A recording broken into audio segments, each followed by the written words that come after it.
নমস্কার বন্ধুরা, আজকের এই ভিডিওয়ে ঘুরে দেখব টাকি। পশ্চিমবঙ্গের উত্তর 24 পরগনায় ইছামতি নদীর ধারে একটা সুন্দর নজর কাড়ার মতো জায়গা হলো এই টাকি। তাই উইকেন্ডে ছুটি কাটানোর জন্য বা একদিনে কমপ্লিট জায়গাটা ঘুরে দেখার জন্য একটা পারফেক্ট জায়গা হলো এই টাকি। এবারে কিভাবে যাবেন, কোথায় ঘুরবেন, এই নিয়েই আজকের কমপ্লিট ভিডিওটা। মোটামুটি 15টার মতো জায়গা আমরা এখানে ঘুরে দেখেছিলাম, আর সাথে এই ভিডিও শেয়ার করছি আমার কিছু অভিজ্ঞতা। এবার দেখে নেব কলকাতা থেকে টাকি কিভাবে পৌঁছাবেন। যদি ট্রেনে আসতে চান তাহলে আপনাকে সকাল সকাল শিয়ালদা থেকে হাসনাবাদ লোকাল ধরে নামতে হবে টাকি রোড স্টেশনে। সকাল 5টা 20, 6টা 12, 7টা 40 এরকম পরপর অনেক লোকাল ট্রেনগুলো আছে। মাত্র 2 ঘন্টায় এই লোকাল ট্রেন আপনাকে পৌঁছে দেবে টাকি। এবার আসি বাই রোড কিভাবে আসবেন। টু হুইলারেও ইজিলি আসতে পারেন, আর ফোর হুইলার থাকলে তো অবশ্যই ফ্যামিলি নিয়ে ইজিলি আসতে পারেন। আমি ফ্যামিলি নিয়ে যাচ্ছিলাম, তাই হাওড়া থেকে রওনা দিচ্ছি। তাই একটা টাটা উইঙ্গার গাড়ি আমরা এখান থেকে বুক করেছিলাম। কলকাতা থেকে খুব দূর নয়, 70 কিলোমিটার দূর। আর আমাদের এই হাওড়া থেকে 80 থেকে 85 কিলোমিটার দূরে রয়েছে এই টাকি।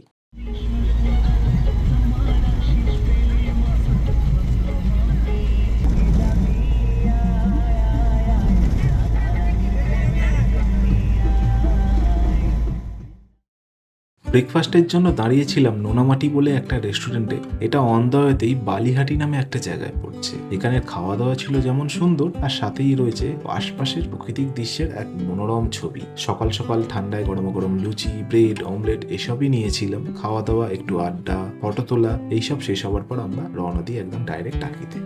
টাকি রাজবাড়ি ঘাটের সামনেই পার্কিং লোকেশনটা আছে। যেহেতু এটা বড় গাড়ি, তাই 300 টাকায় একটা ফুল ডে পার্কিং চার্জ লেগেছিল। এবার যদি টু হুইলার বা ছোট গাড়ি হয়, পার্কিং চার্জটা এর থেকে একটু কম। টাকি জায়গাটা ঘুরে দেখতে গেলে আপনাকে একটা টোটোয় চড়ে ঘুরতে হবে। টাকি স্টেশন অথবা টাকি রাজবাড়ি ঘাট থেকে টোটো পেয়ে যাবেন। এবার সব কটা জায়গা যদি কভার করতে চান, টোটো আপনাকে রিজার্ভ করতে হবে। এবার ওরা 900 থেকে 1000 টাকা মতো বলবে। এবার একটু দরদাম করে বার্গেন করে নেবেন, যতটা সম্ভব হয় আর কি।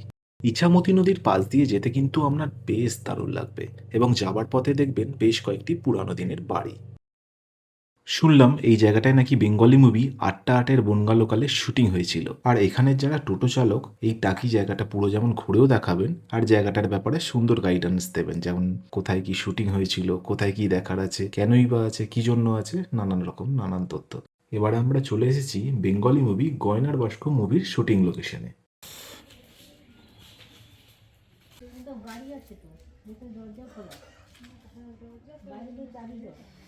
এই বাড়িটা হচ্ছে প্রাক্তন সেনাপ্রধান শঙ্কর রায়চৌধুরীর বাড়ি। এই বাড়িগুলোতে বর্তমানে পরিবারের কেউ থাকেন না, যদিও স্থানীয় মানুষজন ভাড়া নিয়ে থাকছেন। এটা হচ্ছে বাড়ির পিছন দিকটা, আর এই হচ্ছে দুর্গা দালান। আর এই জায়গাটিতেই বহুকাল আগে বলি দেওয়া হতো। এখন যদিও এইসব কর্মকাণ্ড হয় না।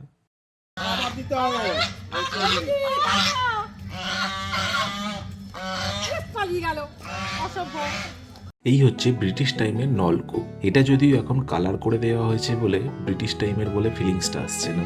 এখন এই লোকেশনটার নাম হচ্ছে নলকূপ পিকনিক স্পট জাস্ট।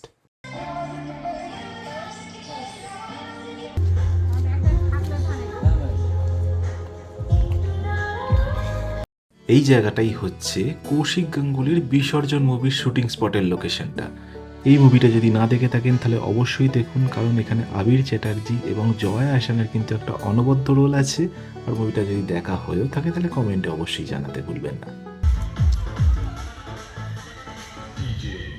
এবার আমাদের গন্তব্য হচ্ছে গোলপাতা ফরেস্ট। আর এখানে ঘুরতে চাইলে কিন্তু অবশ্যই প্রত্যেকের একটা করে আধার কার্ড সঙ্গে রাখুন। যেহেতু সীমান্তবর্তী এলাকা, তাই বিএসএফ চেকপোস্টে আধার কার্ড দেখিয়েই তবে আপনাকে এই এরিয়া প্রবেশ করতে দেওয়া হবে। এবার টোটো থেকে নামার পর এগেন আপনাকে জনপ্রতি টাকা করে ভ্যান ভাড়া করে গোলপাতা ফরেস্টের দিকে যেতে হবে। যাতায়াত মিলিয়ে 20 টাকা করে পড়েছে। এবার যাওয়া আসা নিয়ে টোটাল 2.5 থেকে 3 কিলোমিটারের মতো পড়ে। সেই পথটা আপনি চাইলে পায়ে হেঁটেও যেতে পারেন।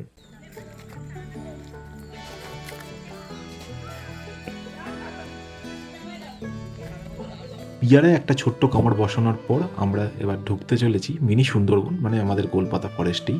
এখানে জনপ্রতি আবার 10 টাকা করে টিকিট কাটতে হয়েছিল।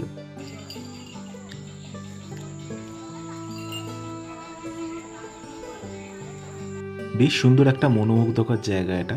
শীতের দিনে হাঁটতে বেশ ভালোই লাগছে। আবার বিশ্রাম নেবার জন্য কিন্তু এখানে একটা ছাউনি মতো আছে, বসলে বসতে পারেন। নারকেল গাছের মতো এই পাতাগুলোই আসলে হচ্ছে গোলপাতা গাছ। প্রথমে আমাদের কল্পনায় আসে গোলপাতা গাছের পাতা গোল নয় কেন। আশেপাশে গোলপাতা ছাড়াও কিন্তু বাকি ম্যানগ্রোভ কিছু গাছও আছে। এখানে একটা ওয়াচ টাওয়ার আছে, যদিও এটা নামমাত্র, শুধু উপরে উঠে কিন্তু আপনার শুধু গাছের মাথায় চোখে পড়বে।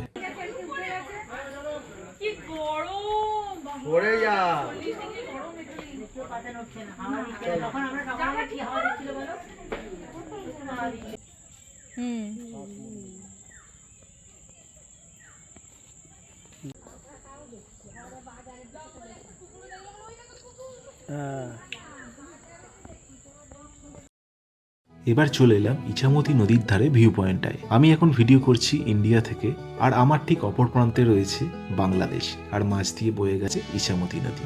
যদিও কোনো বাংলাদেশের ফ্ল্যাগ কিন্তু আমার চোখে পড়ল না।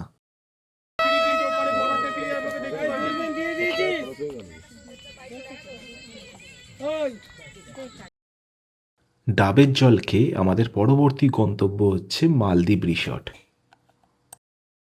কিন্তু দুর্ভাগ্যবশত এই জায়গায় একটা প্রোগ্রাম চলছে, যার জন্য বন্ধ ছিল।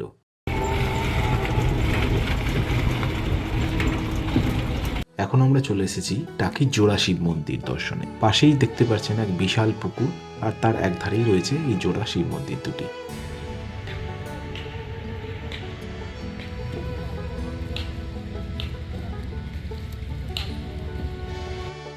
এখন চলে এসেছি ঘোষবাবুর বাড়ি। সেই সময়ের এই জমিদার বাড়িতে নাকি নেতাজি সুভাষচন্দ্র বসু এসেছিলেন শুনলাম। এটা এখন বন্ধ আছে, যদিও শুনলাম দুর্গাপুজোর সময় নাকি আবার ওপেন থাকে। আর এই যে ঘাটটা দেখতে পাচ্ছেন, এটা হচ্ছে ঘোষবাবুর বাড়ি দুর্গাপুজোর সময় বিসর্জন ঘাট।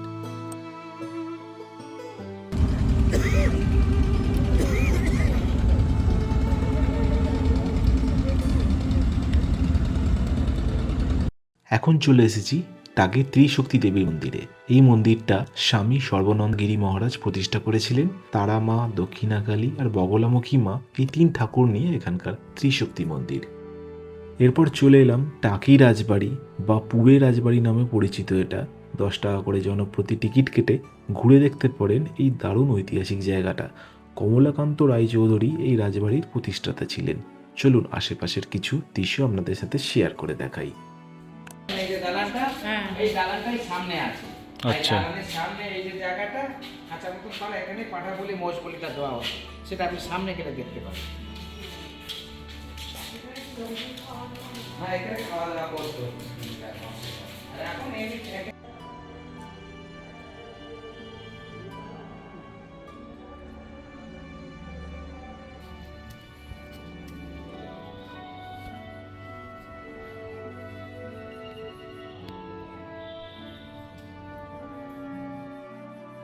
আর প্রত্যেক দুর্গাপুজোর সময় যে একটা জাঁকজমকপূর্ণ পরিবেশ তৈরি হয়, সেটা কিন্তু স্পষ্টই বুঝতে পারছি।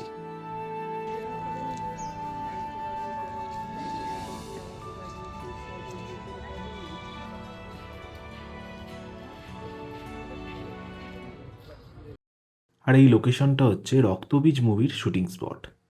এখন আমরা চলে এসেছি 400 বছরের বেশি পুরানো কুলেশ্বরী কালীবাড়ি এলাকায়। সব থেকে পুরানো এবং জাগ্রত মন্দিরগুলোর মধ্যে এই মন্দিরটি কিন্তু খুবই জনপ্রিয়।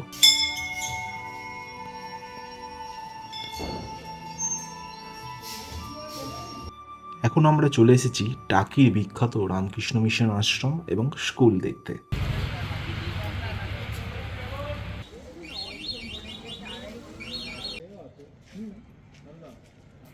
লাঞ্চটা করেছিলাম এই পৌরসভার গেস্ট হাউসে। খাবারের ভিডিওটা যদিও তোলা হয়নি, তবে ন্যায্য দামে অনেক রকমের ভেজ নন ভেজ মিলস পেয়ে যাবেন। টাকি রাজবাড়িঘাট থেকে 300-400 মিটার পর্যন্ত এগিয়ে গেলেই পেয়ে যাবেন এই ফেরিঘাটের লোকেশনটা। এবার এখানে দু ধরনের বোট ভাড়া আছে, 1000 টাকাও আছে, আবার 1800 টাকা করেও আছে। 1000 টাকায় যদি যেতে চান তাহলে ইন্ডিয়া বর্ডার ধরে, মানে ইছামতি নদীর লেফট সাইড ধরে নৌকা এগিয়ে যাবে। আর 1800 টাকার যদি টিকিটটা চান তাহলে ইছামতি বিদ্যাধরী নদীর যে মিলন স্থান বা মোহনা নামে যেটা পরিচিত, সেই জায়গায় ঘুরে আসতে পারেন। একটা বোটে মোটামুটি 10 থেকে 12 জন মেম্বার নেয়, আর প্রত্যেকটা রাইডই কিন্তু ওই 30 থেকে 45 মিনিটের মতো সময় নেয়।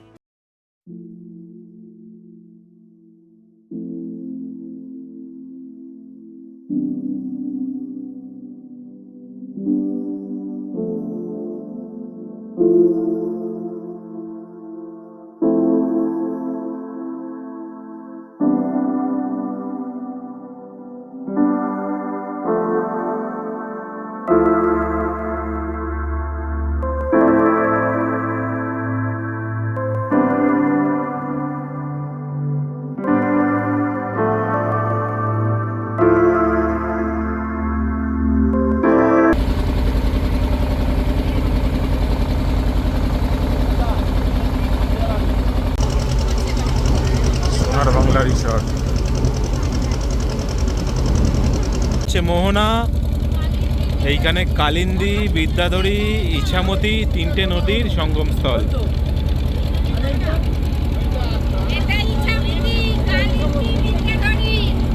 এবার ইছামতি নদী যেহেতু একটা trans river India Bangladesh boundary, তাই নদীর মিডিল দিয়ে এবং নদীর অপর সাইড দিয়ে কিন্তু এই বোট চালানো নিষেধ। এবার জায়গায় জায়গায় কিন্তু অনেক বিএসএফ পোস্টও নজরদারির জন্য আছে, এবং একটাই অনুরোধ, আপনারা যদি এখানে আসেন এই পোস্টগুলোর কিন্তু আপনারা ছবি একদমই তুলবেন না। আমরা এখন আছি ইন্ডিয়াতে, আর আমাদের অপর প্রান্তে রয়েছে বাংলাদেশ, আর এখন দেখতে পাচ্ছেন বাংলাদেশের ওই দিকের ইছামতি পিকনিক স্পট।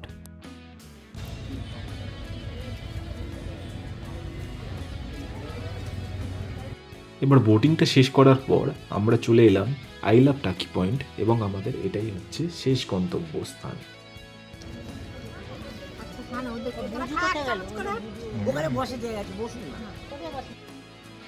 এই হচ্ছে টাকি রাজবাড়ি ঘাট। এবার আমাদের বিদায় নেবার পালা। সবাই খুব ভালো থাকবেন। Tata, bye bye.